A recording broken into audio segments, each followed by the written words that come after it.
Bonjour à tous et à toutes. Nous sommes le 4 février 2016, ici Piero San Giorgio. Comme je vous l'avais dit en fin 2015, j'allais faire moins de vidéos.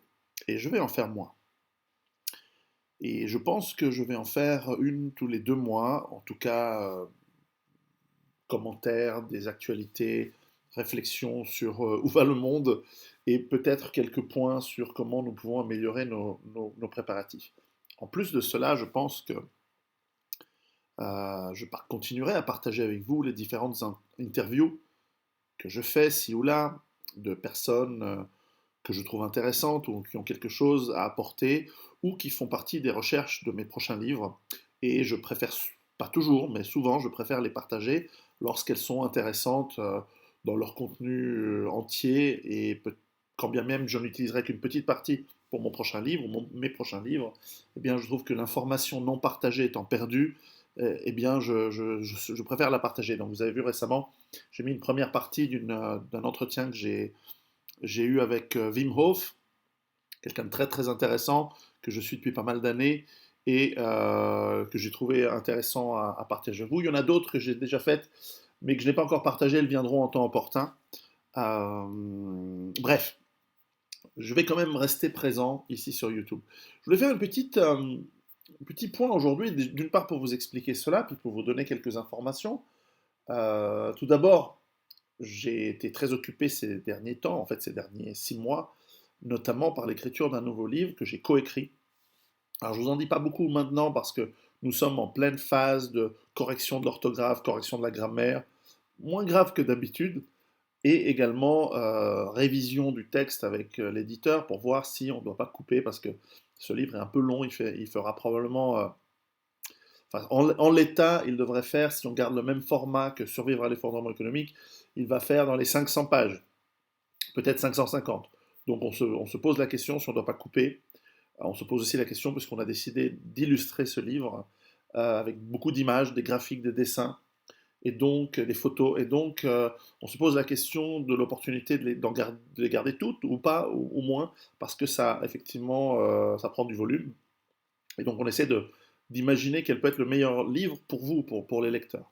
Et le thème, alors tout d'abord, je dois vous dire que je ne l'ai pas écrit tout seul, je l'ai coécrit, et que en fait, j'ai une grande déférence par rapport à la personne avec qui je l'ai coécrit, puis c'est quelqu'un qui est vraiment un expert du sujet.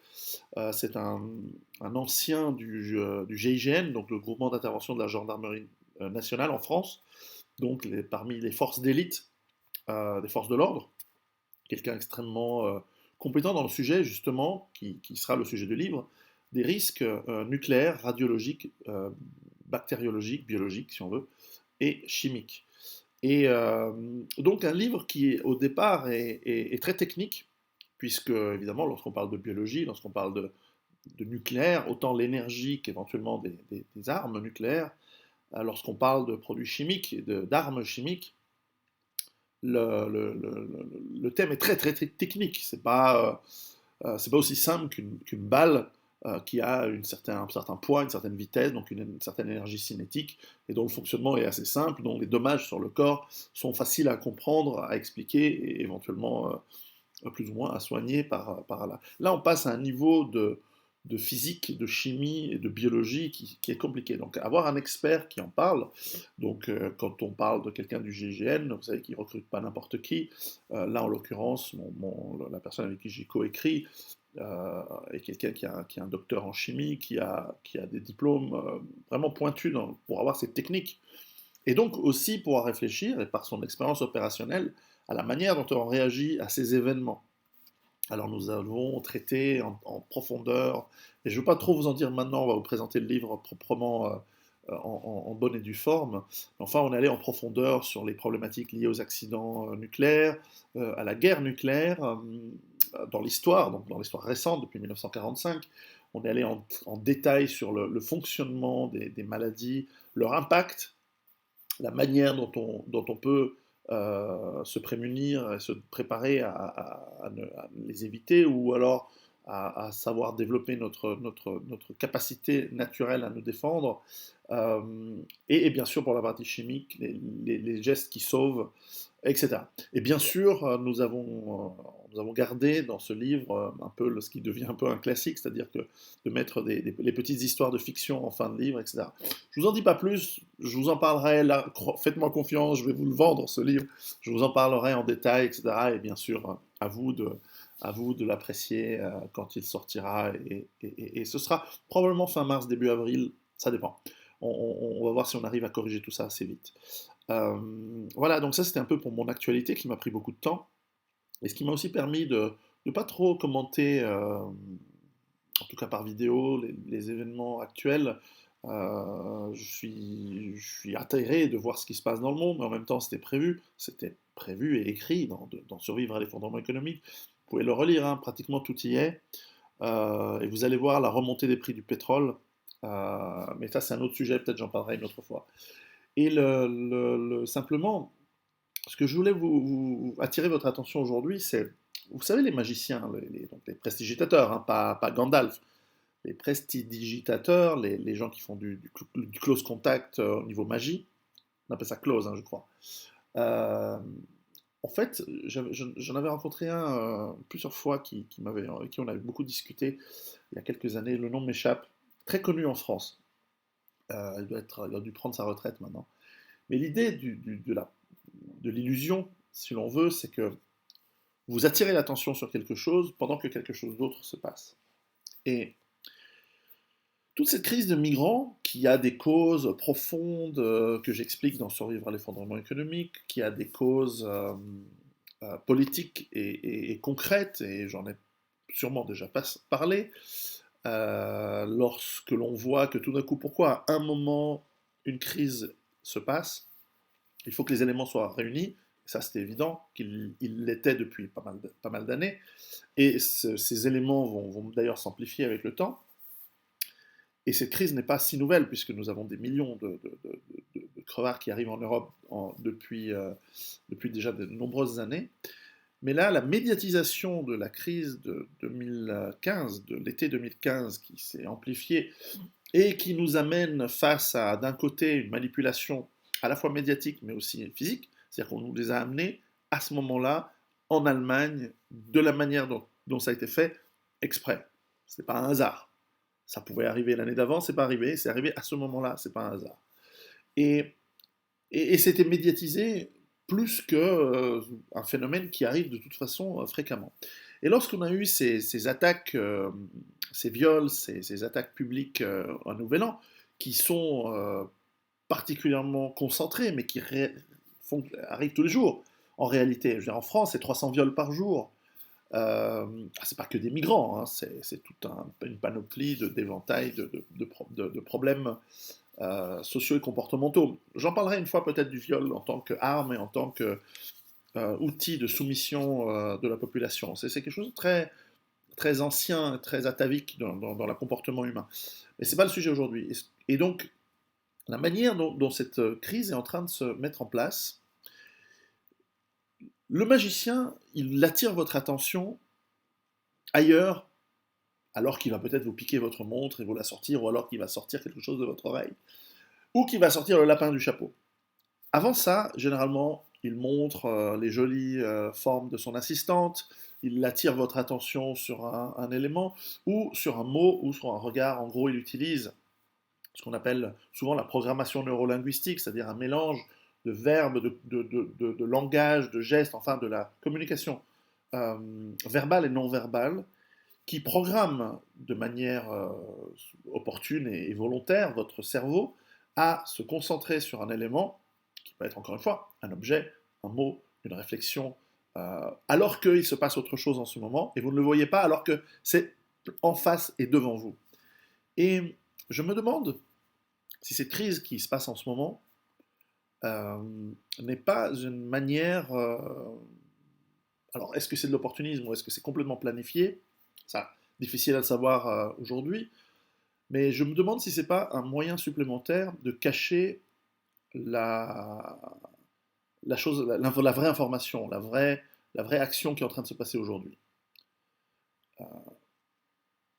les États-Unis, c'est un business. Ça l'a pratiquement toujours été. Euh, Business is the business of America, comme disait, je crois, un grand général qui avait dénoncé les politiques étrangères des États-Unis suite à la guerre euh, américano-espagnole, donc pour la prise du contrôle de Cuba et des Philippines, et puis qui avait dénoncé les interventions américaines au Mexique, au Nicaragua, déjà dans les années 10 et 20. Les États-Unis ont été constamment en guerre et impérialistes depuis leur existence. Et en ça, ils ont repris le rôle de l'Empire britannique, quelque part. Et the business of America being business, donc le, le fait, l'âme profonde de l'Amérique étant les affaires, je me suis dit, mais en fait, en ce moment, que se passe-t-il réellement au niveau des affaires? euh, je regarde le pétrole, je regarde le truc, mais il y a quelque chose d'énorme qui est devant nos yeux, dont on parle, et certains en ont parlé, et pour ça, il faut euh, remercier les sites d'information et de réinformation qui nous en ont parlé euh, en longueur. Moi, je sais que les émissions de radio comme web radio comme Méridien Zéro en ont parlé. Les sites en France comme Égalité et Réconciliation, qui font un excellent travail de réinformation, en ont parlé.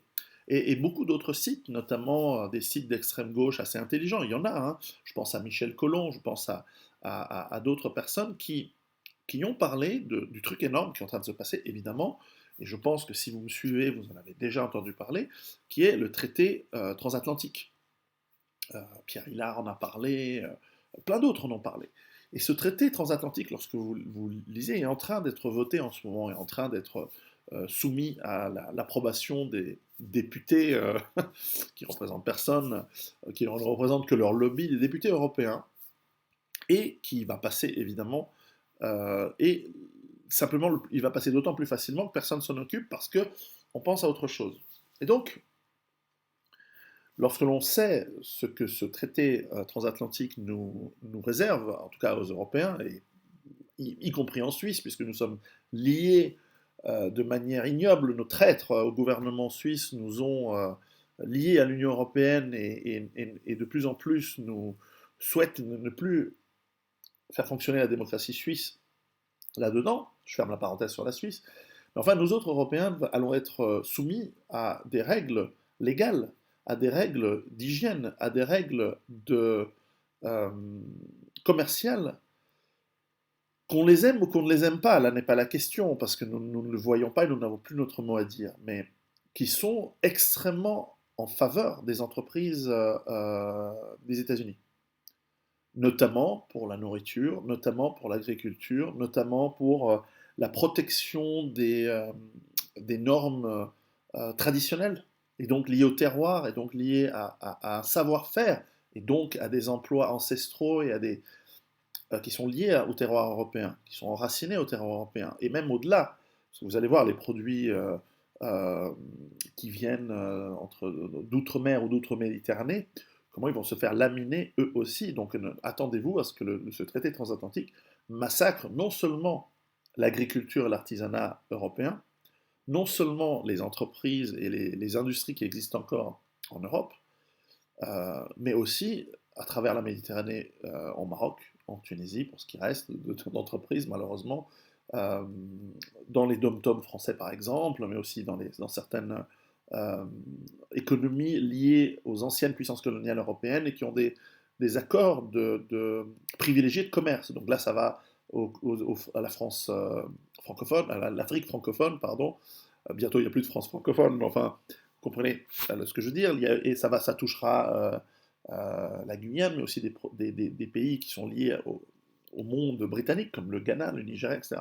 Et vous allez voir que beaucoup de productions, par exemple, le café ou le chocolat ou le cacao de Côte d'Ivoire, va être massacré par le café ou le cacao colombien, qui a des meilleurs accords avec les États-Unis, et donc qui, via la partie américaine, va pouvoir massacrer sur les marchés internationaux, parce qu'il y aura moins de protection euh, liées aux accords franco-ivoiriens, par exemple, et il y aura des conséquences au-delà simplement de l'Europe. Ça pour dire qu'on est tous assez concernés. D'autant que le même genre de traité est en train de se mettre en place dans la région Pacifique. Et donc, nous allons avoir des normes complètement différentes. Et en plus, avec une pression financière de s'y adapter sous peine d'être attaqué en tant qu'entreprise, mais aussi en tant qu'État, par des entreprises nord-américaines, essentiellement des États-Unis, bien sûr. Et donc, ce coût légal, le coût des éventuelles amendes, des éventuels frais financiers à payer en cas de non-conformité à ces nouvelles lois, ils vont être terribles sur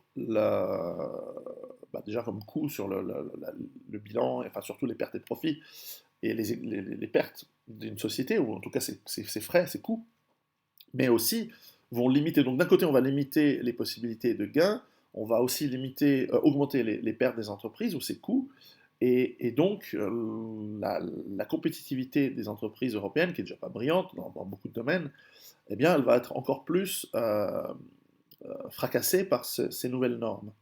Et donc, nous assistons à une augmentation euh, de cet appauvrissement, de cette désindustrialisation, de cette dé-artisanalisation, je viens d'inventer un mot, de cette dé-agriculturalisation du terroir, du savoir-faire et des compétences ancestrales parfois des Européens et de l'Europe. Et au-delà, comme je l'ai dit. Donc nous sommes peut-être en fait à l'aube de la phase terminale du plan Morgenthau, pour ceux qui connaissent, de l'Europe, et de la destruction de tout ce qui a fait pendant longtemps la richesse et le savoir-faire des Européens, et au-delà. Et dans cette globalisation qui est en train de devenir un monstre, une hydre avec plusieurs têtes, qui détruit tout sur son passage pour du profit à court terme, nous sommes en train de nous faire avoir et être les prochains à être laminés. Et donc, soyons attentifs, bien que je crains qu'on ne peut pas faire grand-chose, à moins, si on peut faire un peu de lobbying auprès du Parlement européen, c'est bien, mais je crains que c'est un peu tard. Et je crains qu'il va falloir vraiment se préparer d'arrache-pied encore plus, parce que nous allons avoir plus de crise économique, plus de chômage, plus de tensions sociales, qui, ajouté à tous les problèmes qui s'accumulent et dont on parle régulièrement ici, et dans mes livres, et dans d'autres, je suis loin d'être le seul à en parler, loin de là, eh bien, ça va augmenter. Donc, soyons très très attentifs, faisons vraiment le point sur notre environnement, sur notre famille, sur notre mode de vie, sur notre métier. Est-ce qu'il va tenir? Est-ce qu'il est sûr? C'est certainement pas le moment de faire des dépenses idiotes, c'est certainement pas le moment de c'est le moment de vraiment de sortir les ressources qu'on a et de se préparer correctement. Donc, soyons très très attentifs. Je ne dis pas que cette crise de migrants et ce que pour moi c'est une reconnaissance en force d'une armée ennemie en Europe qui teste les capacités des pays européens qui sont très faibles à se défendre. Ça ne veut pas dire que c'est pas important. Mais je crains, je pense, en fait, un tour de passe-passe où on nous montre quelque chose et que tout le monde se focalise alors que derrière, il y a quelque chose d'énorme qui est en train de passer. Donc voilà, c'était ma réflexion du moment. On se verra sûrement fin février. Je vais essayer de faire une vidéo plus longue sur ce qui se passe dans le monde. Pour ma part, je suis toujours en alerte 3, c'est-à-dire dans mon échelle à moi. Faites la vôtre, réfléchissez vers vous-même, toujours. Nous sommes dans des phases extrêmement à risque. Grosse crise financière larvée et qui peut exploser à tout moment. Pas tout de suite. Je pense que janvier, ça a été une petite soupape, mine de rien, mais qui peut arriver à n'importe quel moment, malgré tout.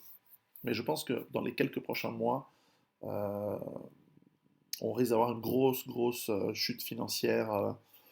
Mais avant ça, il y aura à nouveau un assouplissement quantitatif, un quantitative easing. Mais voilà, je parle de trop de sujets, je ne veux pas trop vous en dire maintenant. Il me faut du temps pour parler de ça en détail. En tout cas, voilà, moi je suis très content de terminer mon prochain livre, quatrième livre. Je suis très content de l'avoir coécrit et je vous en parlerai bientôt. En tout cas, en attendant, préparez-vous et j'espère vous voir bientôt. J'ai une conférence en Suisse le 10 avril, les informations bientôt sur mon Facebook et mon site, etc. Et ici, et une conférence à Genève le 16 février avec Imran Hossein.